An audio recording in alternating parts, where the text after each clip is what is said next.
Y vamos a partir.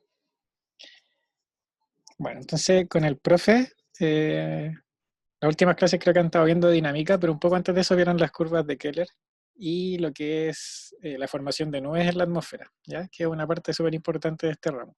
Entonces ahora lo que yo voy a tratar de enseñarles es cómo funcionan bien estas curvas y cómo pueden utilizarlas para responder los ejercicios que les pueden venir en el control. Y al final vamos a ver un video de una aplicación de las curvas de Keller, así como eh, cómo se forman las nubes en verdad en la atmósfera, lo vamos a ver, pero cómo se forman en una botella. Entonces, lo primero que tenemos aquí son las curvas de Keller, que tienen una fórmula bastante complicada, así que en verdad la fórmula no se las van a preguntar. Lo que sí van a tener un gráfico parecido a este, donde lo que tienen son diferentes curvas, que cada curva corresponde a una cierta cantidad de soluto o de alguna partícula que se pueda encontrar en el aire, sobre la cual va a condensar la gota de agua, donde se van a empezar a formar las gotitas de nube. Entonces aquí lo que tienen son diferentes cantidades de sal y diferentes cantidades de sulfato de amonio y todas serían repartidas en esta curva.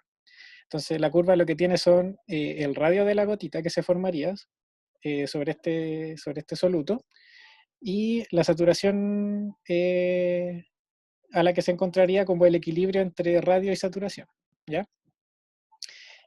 Aquí lo que tenemos abajo es la curva del agua pura. Si se fijan, aquí también está en el gráfico arriba, lo que pasa es que no se ve completa.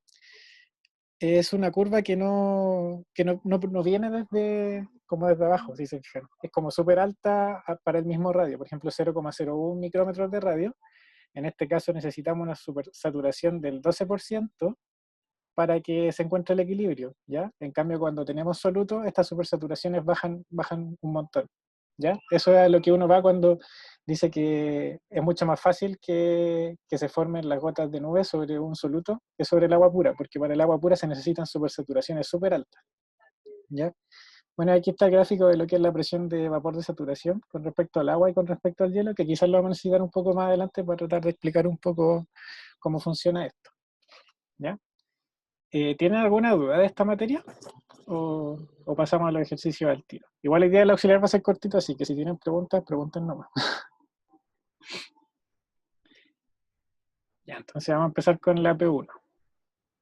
¿Te puedo hacer una pregunta de los gráficos? ¿Sí? Es que no me acuerdo muy bien de esta materia, Ujú. pero ¿por qué había un punto después del cual como que empieza a disminuir tu sobresaturación? Como que vais subiendo, subiendo, subiendo y después bajáis. Ya, o sea, eso es como una cuestión pura de la fórmula y la fisicoquímica de la ecuación, ¿ya? O sea, como cómo llegáis con la física a esta ecuación, que en verdad yo no la entiendo muy bien tampoco, pero lo que te da es que una vez que llegáis hay un punto máximo de la curva y luego da lo mismo la supersaturación que tengáis, la gotita como que va a seguir creciendo siempre. ¿Ya? No, en verdad no sé cómo darte una explicación física, pero es como da la fórmula. Si tú a la fórmula te dais un radio, porque la fórmula es lo que te relaciona la humedad relativa con el radio. Entonces, a medida que tú vayas aumentando el radio, te da que hay un punto máximo de supersaturación y después a medida que sigue aumentando el radio, esa supersaturación necesaria baja para el equilibrio. ¿Ya? No es como, no sé cómo explicarlo físicamente, pero la ecuación es lo que dice. Igual Dale, dale. podría echarle un repaso a la materia del libro, pero ayer la estuve revisando y creo que no hablaba mucho de eso. Así que ahí voy a revisar si encuentro algo, se los publico. ¿Ya? Ya, gracias. Entonces partamos con la pluma. Nos piden que determinemos el radio de una gota que se forma sobre una partícula de a la menos 19 kilogramos de sal que se encuentra en una parcela que está en equilibrio con el ambiente y el ambiente tiene una supersaturación del 0,1%. Entonces, y después nos piden qué valor de supersaturación necesita la gota para activarse. Ya, primero, la curva de los 10 a la menos 19 kilogramos de sal es la curva 2, ¿ya? La curva roja. Entonces, lo que necesitamos hacer aquí, las curvas son unas curvas de equilibrio, ¿ya? O sea, nos dicen qué radio necesita una gotita para estar en equilibrio con el ambiente dada una supersaturación, ¿ya? Entonces, a nosotros nos están diciendo que el ambiente tiene una supersaturación del 0,1%. ¿ya? Entonces, ¿qué es lo que vamos a hacer nosotros? Vamos a ubicar el 0,1%, lo vamos a intersectar con la curva del 2 y vamos a ver cuál es el radio que necesita la gotita para estar en equilibrio, ¿ya? En este caso serían como aproximadamente 0,11 micrómetros, ¿ya? Entonces, si una gotita que se forma sobre una partícula de sal o una partícula de sal de 10 a la menos 19 kilogramos, va a estar en equilibrio con el ambiente a una supersaturación del 0,1%, ¿ya? Eso aquí implica que la gotita no se va ni a evaporar ni va a condensar, se va a mantener ahí, ¿ya? Y después nos piden el valor de la supersaturación que necesita la gota para activarse, ¿ya? Ahí lo que estábamos hablando un poquito antes, el punto máximo de estas curvas se llama el punto de activación, ¿ya? Porque una vez que la gotita pasa el punto de activación, la gotita va a crecer indefinidamente, o sea, va a crecer condensando más agua, eh, ¿cómo se llama? Porque la supersaturación del ambiente sería más alta. O sea, lo que pasaría aquí sería, por ejemplo, si teníamos una supersaturación de 0,4% en el ambiente, ¿ya? Una línea que estuviera aquí arriba, y tuviéramos una partícula de agua aquí abajito. Para estar en equilibrio, la gota va a empezar a condensar hasta llegar al punto de activación, ¿ya? Pero como el ambiente está con mayor supersaturación, la gotita una vez que llega a este punto, va a tratar de seguir creciendo, po, pero va a pasar el punto de activación y va a empezar a crecer indefinidamente, ¿ya? Porque aquí la supersaturación del ambiente sería más alta que la del punto de activación, ¿ya? No sé si se entendió, creo que me enredé para explicarlo. ¿Vas? Pucha, yo no entendí bien. Ya. El punto de activación es el punto máximo de la curva, ¿ya? Una vez que una gotita pasa este punto de activación, la gotita va a crecer indefinidamente por condensación, ¿ya? Entonces, se parten dos. Una vez que una gotita llega hasta este punto, si la supersaturación del ambiente es más alta, es decir, por ejemplo, para la curva 2, la supersaturación necesaria, aquí vamos a responder al tiro a la pregunta, era de 0,35%, ¿ya? Más o menos a este punto. Si la supersaturación del ambiente fuera 0,4%, o sea, fuera más alta que la del punto de activación, la gota una vez que llega a este punto va a intentar seguir creciendo, ¿ya? Pero como la curva no sigue hacia arriba, sino que va hacia la derecha y hacia abajo, la gotita va a seguir creciendo y va a crecer indefinidamente porque nunca va a alcanzar la supersaturación del ambiente. ¿Se entiende? Oye, ¿Mm? ¿Sí? sí, pero quizás estoy muy perdida. ¿Por qué se toma la línea la roja, la 2? Porque estamos hablando de una gota que se forma sobre una partícula de 10 a la menos 19 kilogramos de sal. Si te fijas aquí en el gráfico del inicio, Ah, la curva 2 es la que tiene esa cantidad de soluto, o se forma ya, sobre una ya, partícula de ese tamaño. ya, bacán, ¿Ya? gracias. Entonces, lo que sucede aquí es, por ejemplo, si nosotros tuviéramos una gotita que se encuentra aquí ya, supongamos que está aquí en el primer punto, que tiene un radio de 0,11 micrómetros y una supersaturación del 0,1%, está en equilibrio, ¿cierto? Pero ¿qué pasa si el ambiente aumenta su supersaturación a 0,4? ¿Ya? O a 0,35, supongamos en un principio a 0,35. La gotita que está aquí no está en equilibrio con el ambiente, entonces, ¿qué es lo que va a pasar? Va a tender a subir, ¿ya? A subir por esta curva hasta llegar al equilibrio, que sería los 0,35 y estaría justo en el punto de activación, ¿ya? Entonces, una vez que la gotita sube, alcanza el equilibrio, va a aumentar su radio, va a aumentar la supersaturación y va a alcanzar el punto de equilibrio. Pero ¿qué pasa si el ambiente aumenta aún más la supersaturación? O sea, llega a 0,4. La gotita va a intentar crecer, pero ya que está en el punto de activación, no va a crecer como hacia arriba, sino que va a seguir por la curva, hacia la derecha. Entonces, una vez que va a pasar el punto de activación, la gotita va a seguir creciendo porque no va a tener un límite. Si se fijan, cuando subió de aquí a acá, el límite era porque el ambiente estaba a 0,35. Pero si el ambiente está a 0,4, va a estar por encima de todo, la gotita va a subir y va a seguir por la curva hacia allá, creciendo indefinidamente. A no ser que el ambiente bajara su supersaturación, donde ahí tendría a haber un equilibrio.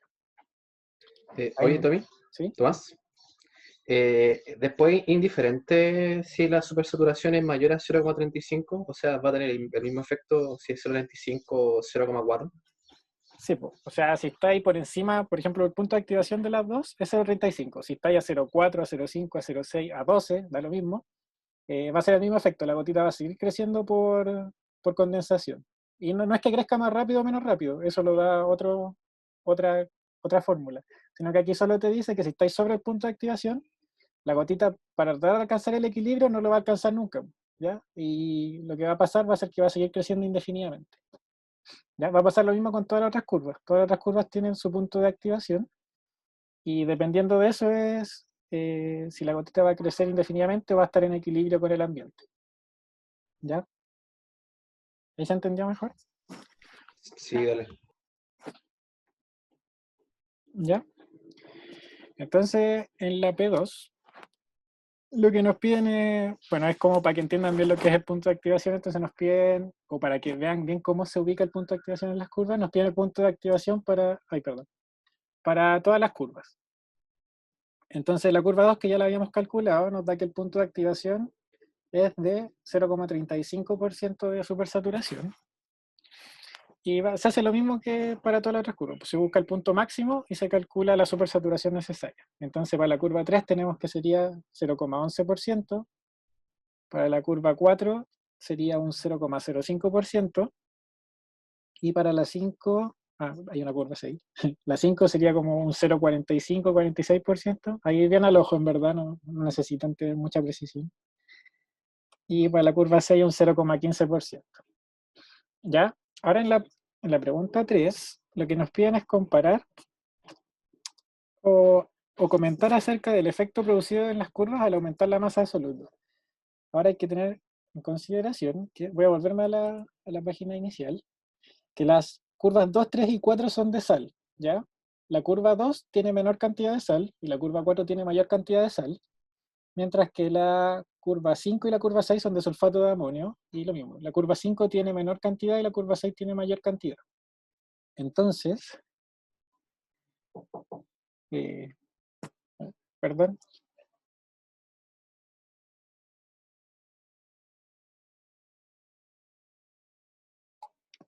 ya, ahora sí. Estamos en la P3. Entonces, tenemos que la curva 2, 3 y 4 son de sal, y la 2 tiene menor cantidad de sal y la 4 tiene mayor cantidad de sal. Entonces, ¿qué es lo que pasa cuando uno aumenta la masa de soluto? Pasan dos cosas. En un comienzo, el punto de activación es más bajo, o sea, se consigue con una menor supersaturación, ¿ya? Y por otro lado, es que el punto de activación se produce con un mayor radio. Entonces, ¿qué implica esto? Que las gotitas que estamos formando las estamos formando más grandes y a una menor cantidad de supersaturación, ¿ya? Entonces, con mayor soluto, lo que está pasando es que se hace más fácil formar una gotita de agua, ¿ya? Una gotita de nube, ¿ya? ¿Se entiende? A medida que vamos aumentando la cantidad de soluto, el punto de activación se va corriendo hacia la derecha y va bajando, ¿ya? Entonces es más fácil formar una gotita de agua con mayor cantidad de soluto.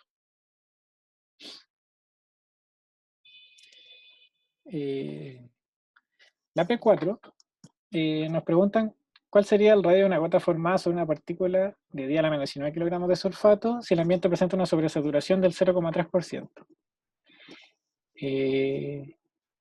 Entonces, la de sulfato de amonio y de 10 a la menos 19 sería la curva 5. ¿Ya? Entonces, en un principio vamos a hacer lo mismo que hicimos en la P1 y vamos a ubicar, dada la supersaturación del 0,3%,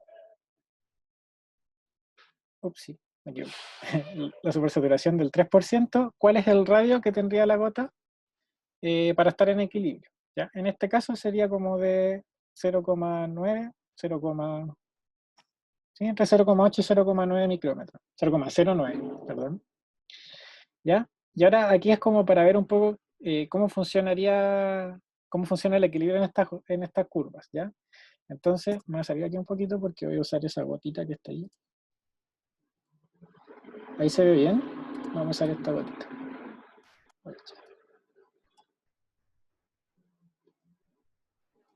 Ya, entonces nos preguntan qué pasa si la gota crece un poquito o si la gota se evapora un poquito, ¿ya? Esto pasa sin que cambie la supersaturación del ambiente, ¿ya? Entonces, ¿qué pasa si la gota crece un poco? Es decir, condensa agua y crece un poco. La gota va a estar por sobre el equilibrio, ¿ya? Entonces va a tender a evaporarse y volver hacia su punto de equilibrio, ¿ya? ¿Y esto por qué pasa? Porque si se acuerdan, esto era un equilibrio entre la evaporación y la condensación, ¿ya? Entonces si una gota crece, la gota va a condensar más de lo que está evaporando, ¿ya? Pero necesitamos que eso se equilibre, entonces la evaporación va a tender a aumentar para compensar esa condensación y va a lograr que la gota se evapore y vuelva hacia su punto de equilibrio, ¿ya? Y si se evapora un poco va a pasar lo mismo, pues la gota va a bajar un poco del punto de equilibrio y va a tender a volver a su punto de equilibrio porque la tasa de evaporación va a ser mayor a la tasa de condensación y eso tiene que equilibrarse, entonces va a tratar de condensar un poco para volver al punto de equilibrio, ¿ya? Entonces, al final estos son puntos de equilibrio estables, ¿ya? Entonces, si la gota crece un poco, va a tender a evaporarse para volver al punto de equilibrio, y si la gota se evapora un poco, va a tender a condensar para volver hacia el punto de equilibrio. ¿Ya? ¿Se entiende? Bueno.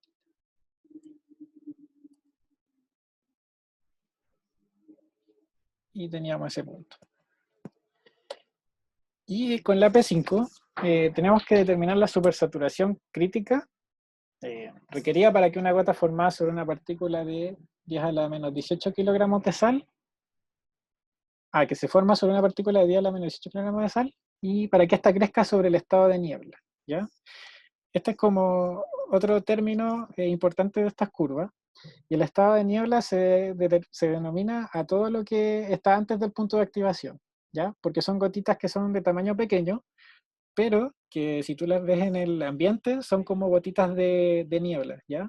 Y que son gotitas que en verdad como que dificultan la visión, ¿ya? Por eso se llama un estado de niebla. Entonces, la gotita de 10 a la menos 18 kilogramos de NaCl sería la curva 3, ¿ya? Y nos piden cuál es la supersaturación crítica para que la gota formada crezca sobre el estado de niebla, ¿ya? Entonces, como estábamos viendo antes, para que salga del estado de niebla tiene que pasar el punto de activación, ¿ya?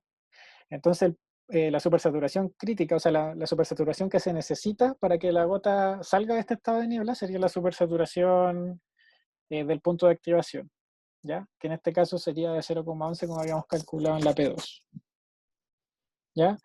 Entonces los términos importantes de las curvas serían el punto de activación, el estado de niebla y saber calcular la supersaturación y el radio de las gotitas, ¿ya?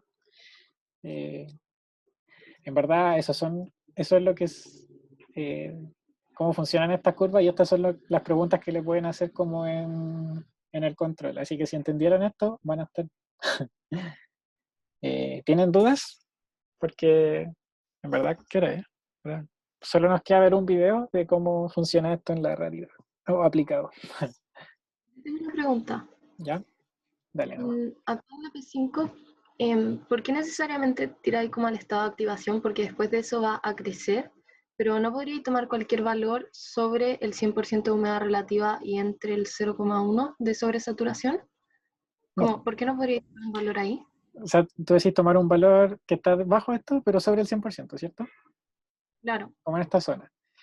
Ya, porque como decía antes, estas son curvas de equilibrio. O sea, si tú tomas un valor de supersaturación, no sé, pues de 0,05 aquí al medio, ¿ya? La gotita que tenga un radio de, no sé, pues 0,2, 3, 4, de 0,45 micrómetros, va a estar en equilibrio, ¿ya? ¿Eso qué va a decir? Que la gotita no se va a mover de ahí, pues. Va a seguir en un estado de niebla, va a estar en equilibrio con el ambiente. Entonces, ¿qué es lo que tú necesitas? Que esta gotita crezca indefinidamente, pues, salga de su estado de niebla. Y para que pase eso, la gotita tiene que estar o en el punto de activación o a la derecha del punto de activación. ¿Y cómo se logra eso? Con la supersaturación del punto de activación o mayor, ¿ya? Si tomas una menor, lo que vaya a tener es una gotita en equilibrio. La gotita se va a mantener en este punto. ¿Cachai? Ah, ya, perfecto. Te cacho. O sea, el hecho de que, de que esté en estado de niebla, Uh-huh. o sea, no es necesariamente que esté bajo el 100% de humedad relativa. No, tiene que estar bajo el punto de activación. Eso es lo que se refiere a esta niebla. ¿Y eso es por qué? Porque la gotita está en equilibrio, entonces no va a tender a crecer y va a ser una gotita de tamaño pequeño. Porque aquí, por ejemplo, las gotitas que crecen por condensación, o por ejemplo, mira, el tamaño mínimo de una gotita para que pueda formar una nube, o una gota de nube, es de 0,01 micrómetros, ¿ya? Más o menos. Y el tamaño máximo al que llegan creciendo por condensación es de 10 micrómetros. Después de que pasan los 10 micrómetros, estas gotitas van a empezar a crecer por choques entre ellas. Las gotitas más grandes van a tender a caer por su peso y van a ir como recolectando las gotitas chicas, ¿cachai? Y así van a ir creciendo. Pero antes de que pase ese proceso pasa cuando las gotitas ya son más grandes, pues, de 10 micrómetros hacia arriba. Si están en este rango, entre 0,01 y 10 micrómetros, crecen por condensación, ¿ya? Que sería, como te digo, alcanzando un equilibrio con el ambiente o pasando del punto de activación y creciendo indefinidamente, en verdad, como hasta los 10 micrómetros. Porque lo que pasa después es que este proceso se vuelve muy lento, entonces en un periodo, no sé, pues de una semana, que es más o menos lo que se puede demorar en formar una nube, no alcanzaría ya a formar gotas tan grandes para que alcanzaran a caer. Entonces ahí se empiezan a formar por golpes, por colisiones entre ellas, las gotitas de tamaño grande que caen. Y bueno, eso.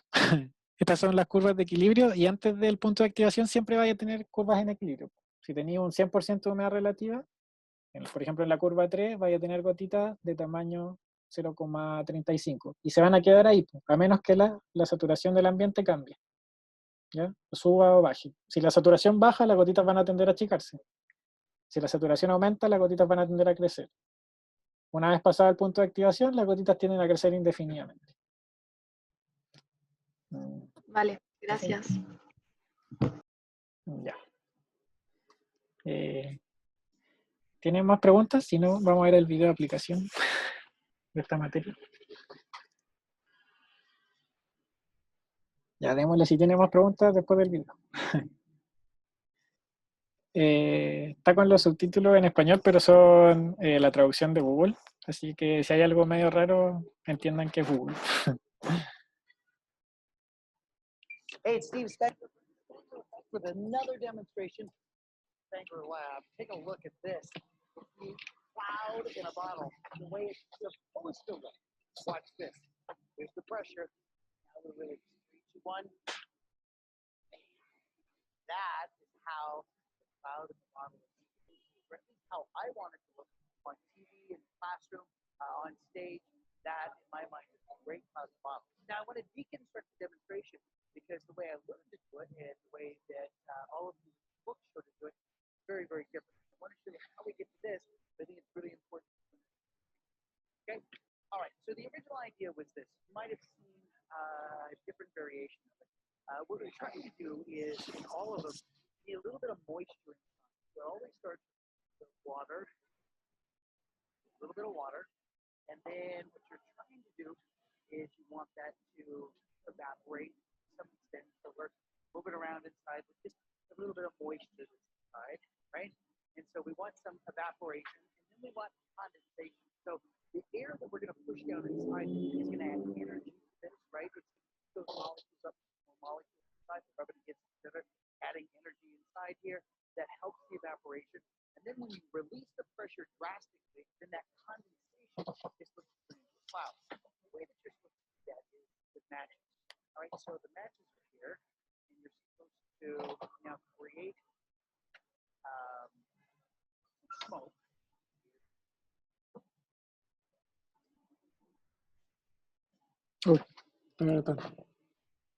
¿Se ve mal el video? O sea, yo lo veo súper mal, pero no sé si mi internet o qué. Ah, sí, hay lag. Ah, Sí, ya, yo ya. lo- Ya, entonces vamos a hacer algo. Les voy a dar un poco de la explicación de lo que va a suceder en el video y les voy a poner el link para que lo vean después, ¿ya? Lo pueden ver después al tiro, pero miren, lo que está haciendo, o lo que va a hacer, si se fijan, alcanzaron a ver, es, él tiene una botella. A ver, perdón. Déjenme ver si puedo poner la imagen al menos. Hey, it's Steve Spangler. Bueno, lo que hace primero es echarle agua, ¿ya? ¿Y para qué le echa agua? Para que haya humedad dentro de la botella, ¿ya? Después, un poquito más adelante, lo que hace es prender un fósforo y echar el humo adentro de la botella. Entonces, ¿qué es lo que va a hacer el humo? Va a funcionar como estos núcleos de condensación por aerosol. Como aquí nosotros estamos viendo partículas de sal o de sulfato de amonio. En este caso está usando el humo de los fósforos, ¿ya? Entonces, ¿qué es lo que va a hacer después? A la misma botella le va a echar aire. Entonces, ¿qué es lo que va a estar haciendo? Le va a estar metiendo presión dentro de la botella. Y una vez que libera toda esta presión al sacar como el tapón, va a condensar una nube dentro de la botella, ¿ya? Y esto tienen que recordar un poquito lo que vimos con los SQT, ¿ya? Lo que pasa aquí es que al estar echando presión, imagínense que están haciendo que dentro de la botella esté como a la presión de la superficie, ¿ya? Y una vez que sacan el tapón, lo que estaría como el símil que estaría ocurriendo en la atmósfera es que la parcela sube rápidamente a una presión menor en altura, ¿ya? Entonces, estarían como enfriando adiabáticamente la parcela que está dentro de la botella. ¿Y eso qué lograría? Que lo que está dentro alcance la saturación y condense. ¿Ya? Ahora sí, sí, sí. No sé si se alcanza a ver aquí. Le echa presión. Ya, una vez que libera, si se fijan, dentro de la botella como que hay una nube, pero bien, bien poquito. Es menos de lo que se vio al principio. ¿Ya? Y eso tiene que ver porque hay poca humedad, porque habían pocas partículas de humo. Y la nube que él formó en un principio la hizo con alcohol, ¿ya? Entonces el alcohol, si ustedes saben, es como una mezcla de agua con otros componentes que también podrían funcionar como núcleo de condensación. Y, y en ese caso, lo que pasa es que él evapora el alcohol de forma más rápida. Entonces tiene más humedad en la botella. Y lo que quiero que vean, después de esta parte donde muestra como la nube que se forma con fósforo y humedad de agua nomás, que después la hace con alcohol, es ese proceso de movimiento diabático que yo le estaba tratando de explicar, porque en lo que está tratando de hacer el símil es de una parcela que está en superficie, se eleva rápidamente a una altura con una presión menor, entonces se expande, se enfría, y eso hace que se sature la parcela, ¿ya? Es lo que va a hacer después con el alcohol, es una vez que se formó la nube de alcohol, la tapa y le vuelve a echar presión, y ustedes van a ver que va a desaparecer esa nube. Entonces, ¿qué es lo que estaría haciendo ahí? Es como haciendo que la parcela bajara, se calentara, disminuyera la saturación y desapareciera esta nube, ¿ya? Algo así es lo que van a ver en el video. Así que les voy a poner el link en UCursos. Y bueno, y eso sería la clase de hoy, en verdad. Media hora nos demoramos. ¿Tienen dudas? Ah, bien. Tomás, tengo una duda. ¿Sí?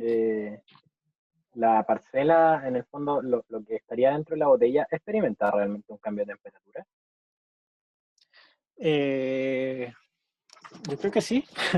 En verdad, sí, porque lo que tú estás haciendo primero es meterle como mucha presión de aire, po, y el volumen está como controlado, po, o sea, no puede crecer mucho el volumen de la botella. Entonces, por la ley como del pago ratón, si aumentáis la presión, también tiene que aumentar la temperatura, ¿cachai? Si no cambia el Ah, volumen. claro.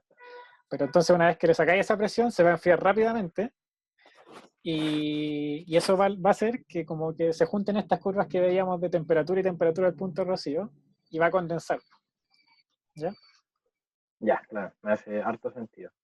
Entonces, lo que ustedes van a ver primero es, pues, él lo hace con fósforos, con el humo de los fósforos, que sería el material particulado sobre el cual va a condensar las gotitas de agua, y con agua, con humedad de agua, ¿ya? Pero ahí es como un poco difícil que se evapore esa misma agua, entonces se evapora un poco nomás y eso es lo que forma esa nube media tenue.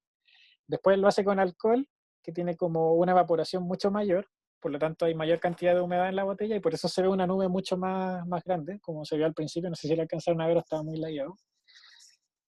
Y ya eso, ese es el experimento de la nube en la botella. Normalmente esto lo hacía el profe en clase, pero ahora no se puede. Y bueno, y ahí estaríamos, pues si tienen más dudas, pregúntenos. Si no, están libres. Una clase cortita hoy. Espero que hayan entendido bien las curvas, porque yo creo que en el control van a ir preguntadas. Y eso. Y las notas del control 1 a más tardar el domingo. Y estaríamos.